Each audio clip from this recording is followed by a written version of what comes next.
안녕하십니까. 경제복지위원 더불어민주당 신석영 의원입니다.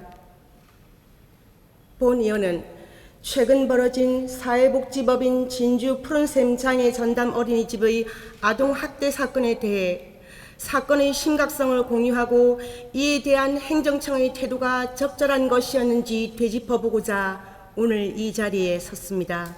영유아 보호법과 아동복지법에는 영유아와 아동의 심신을 보호하고 건전하게 양육, 교육하여 그들이 행복하고 안전하게 자랄 수 있도록 우리 사회 공동체에는 많은 법적 의무가 부여되어 있습니다.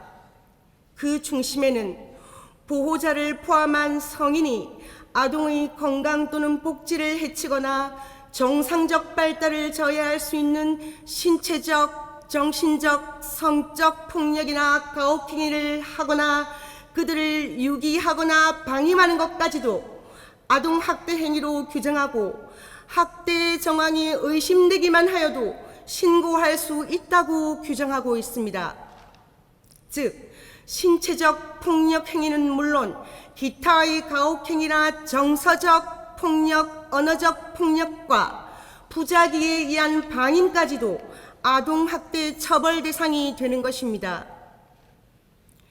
이에 비추어 보면 원장과 조리사를 제외한 6명의 보육교사만 기소되고 현재까지도 추가 피해자가 나오고 있는 푸른샘 어린이집 상습 아동학대 사건은 참담하기 그지없어 진주 시민을 포함 전 국민의 가슴에 상처를 주고 있습니다.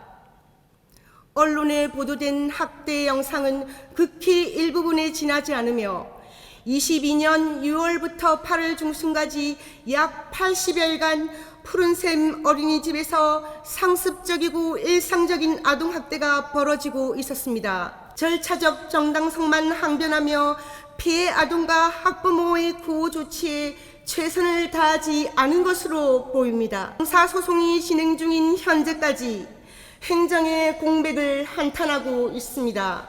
아동복지를 포함한 시정 최고 책임자로서 조규일 시장님께 다음과 같이 질문드리고자 하니 성실한 답변과 설명을 당부드립니다. 그 피해 아동과 부모님들이 겪고 계시고 있을 고초에 대해서 위로의 말씀을 드리겠습니다. 그리고 시민 여러분들께도 대단히 안타깝고 송구스럽다는 말씀을 드리겠습니다. 2022년 8월 24일입니다. 아동보호자가 진주경찰서에 8월 16일 아동의 코가 빨개져서 왔다고 고소장을 제출했습니다. 그리고 진주경찰서 경찰관 3명과 우리시 아동보호 전담 공무원 2명이 신고 내용을 확인하기 위해서 해당 어린이집에 긴급 출동을 했습니다. 현장에서 경찰관이 이미 제출 형식으로 CCTV 영상 자료를 확보를 했고요. 경찰관과 아동보호 전담 공무원은 신고인이 주장한 시간대인 16시 10분경의 영상 자료 일부만을 확인을 했습니다. CCTV 영상 자료 외에는 다른 추가 정보가 없는 관계로 아동학대 행위로 즉각 판단하기는 어려운 상황이었다고 합니다.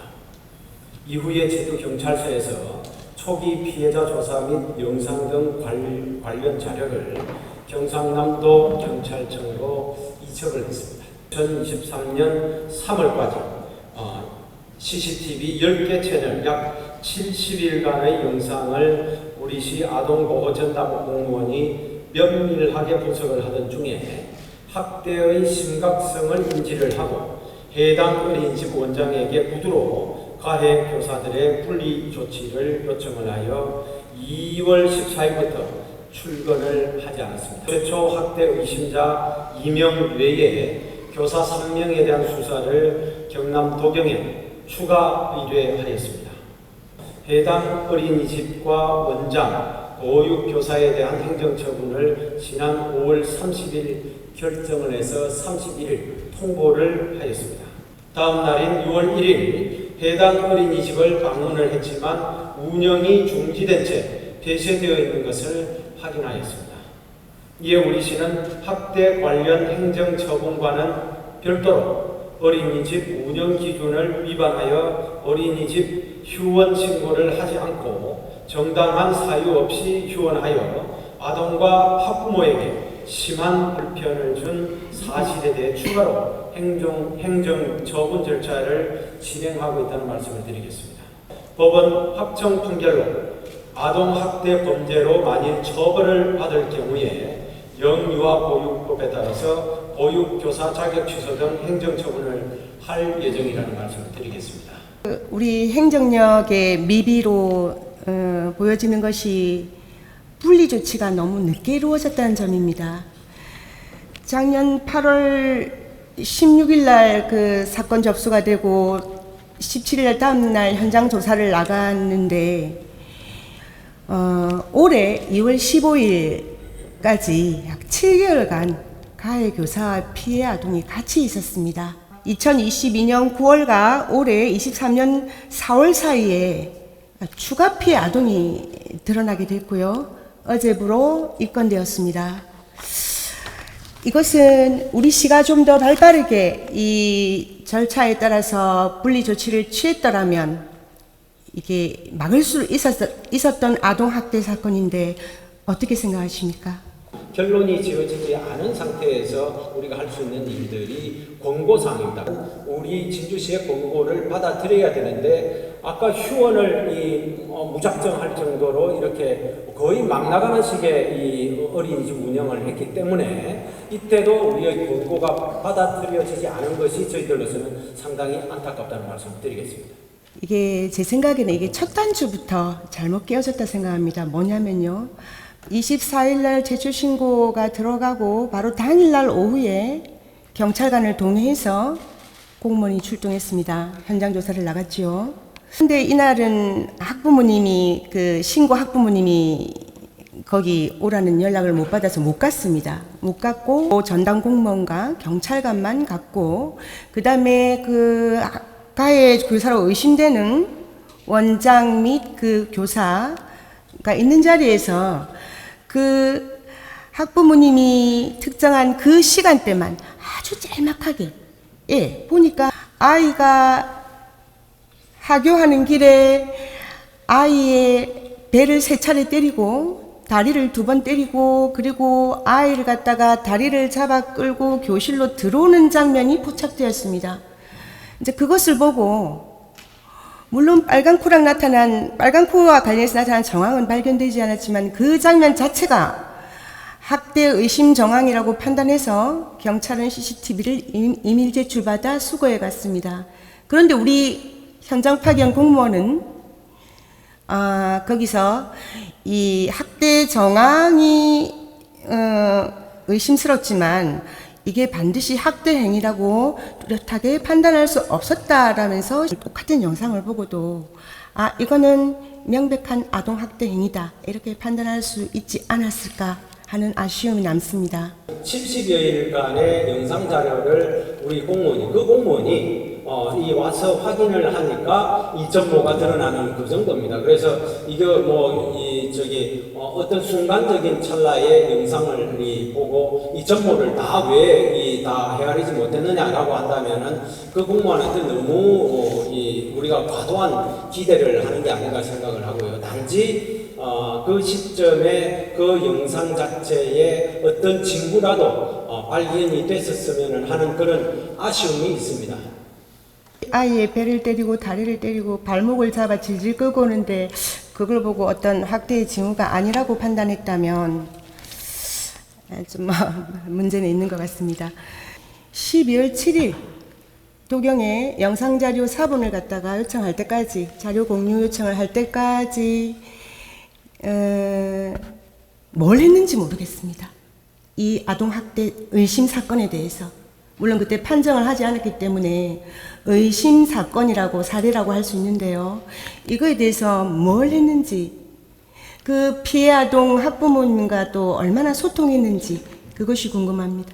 저한테 질문을 하시는 건 좀 적절하지 않은 것 같고요.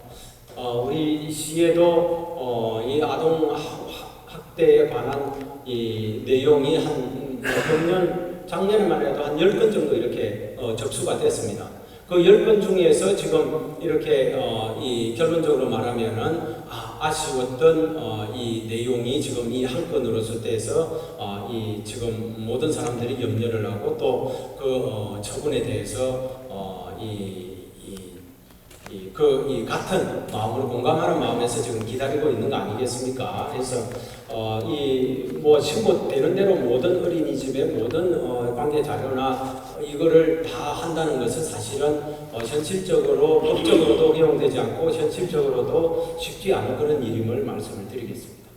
이 건에 대해서만 그렇게 신경을 쓸 수가 없었다 이렇게 해명을 하셨고 지금 하시는 말씀대로 그거를 다 확인할 수 있으면은 그게 얼마나 좋겠습니까? 그렇게 하려면은 우리가 강제로 자료 제출을 할 권한이 있어야 되는 건데 이 어린이집에 동의가 없이는 그런 것을 우리가 강제를 할 수 없다는 그런 한계가 있다는 말씀을 드리고 시장님이 잘 모르실 수도 있어요. 하지만 제가 관련 당사자 사실관계를 확인한 결과 이 12월 7일 날 아동보호팀이 경남도경에 영상자료 4번 공유 요청을 한 것은 그 전날인 12월 6일 날 첫 신고 학부모가 도경에 가서 그 영상을 더 자세히 보았습니다.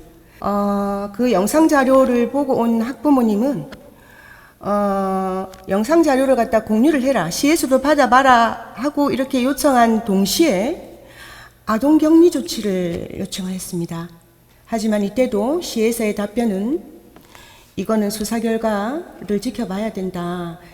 이 경남도경에서 영상자료를 분석하는 그 중간에 이 학대 행위가 너무 심해서 시에다가 격리 조치를 권고했답니다. 예, 그걸 끝까지 다 봐야 됩니까? 제가 확인하기는 상당히 좀 어렵고요. 결국 큰 흐름으로 봐서는 역시 우리 진주시에서 그 자료를 그분이 학부모님께서 그렇게 우리한테 이 조언을 해주셨다면 그분께 또 그분의 말씀도 또 보탬이 된 점도 충분히 있고요. 어쨌든 경찰이 지금 조사하는 단계에서 경찰의 조사 기간이 너무 늦어진다. 그게 객관화된 사실 아니겠습니까? 늦어지는 것을 줄이기 위해서 이 행정기관 진주시청에서 그 영상을 받아가지고 그때부터 검토에 들어갔다. 그 내용도 사실 아니겠습니까? 그 내용 크게 이 내용을 좀 봐주시기를 바라겠습니다. 네. 지금 이 순간도 푸른샘 어린이집 아동학대 피해 아동과 학부모님들의 고통과 시련은 계속되고 있습니다.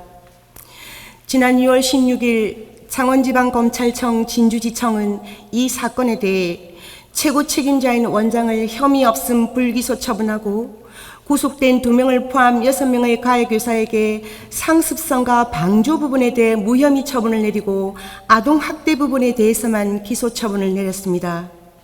통상적으로 보육교사가 기소된 아동학대 사건에서 관리감독 책임자인 원장이 무혐의 처분된 것은 이례적이며 이해하기 어렵습니다. 또한 나머지 가해교사들에게 상습성을 인정하지 않고 제지하지 않았다고 해서 방조라 보기 어렵다고 한 것도 납득하기 어렵습니다. 그리하여 피해 아동 학부모들은 엄청난 소송 비용을 감수하면서 검찰 처분에 대한 항고를 예정하고 있습니다. 이 가족들이 받는 고통과 시련을 보면서 우리 행정력이 좀 더 올바르게 작동되었더라면 그들의 고통과 상처와 지금의 시련이 덜어지지 않았을까 하는 생각도 듭니다. 다시는 아동과 그 가족에게 이러한 깊은 고통과 절망을 안기는 아동 학대 행위가 우리 진주시에서는 일어나지 않도록 관주도가 아니라 우리 시민 모두가 함께 지혜를 모았으면 합니다. 그러한 자리를 마련해 주실 것을 조규일 시장님께도 부탁드립니다. 경청해 주셔서 감사합니다.